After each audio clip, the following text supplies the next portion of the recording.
Before start learning Java, we have to check whether it is installed in our system or not. So for that, we can just open our terminal and we can just write Java.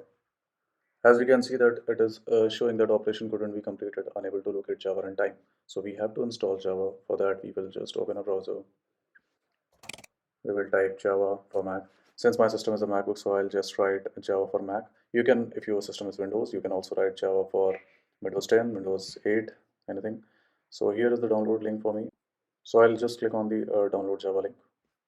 Here it is recommended version is Java 8 update 361. I'll click on download Java. I'll click on it so that it will just open for the installation.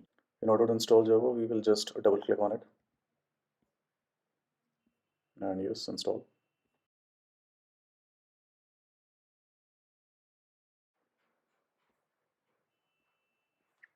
It will just take a couple of seconds, I think, and then it will be installed. Yeah, installed. So after installation, we definitely have to verify whether it is installed successfully or not, and whether we can start working on it or not. So yeah, we will just write Java again just to check, verify whether it is installed or not. So as we can see that it is showing different options, that means Java is already installed in your system and we are ready to use it. So from next video, we will start with the basics of Java programming language.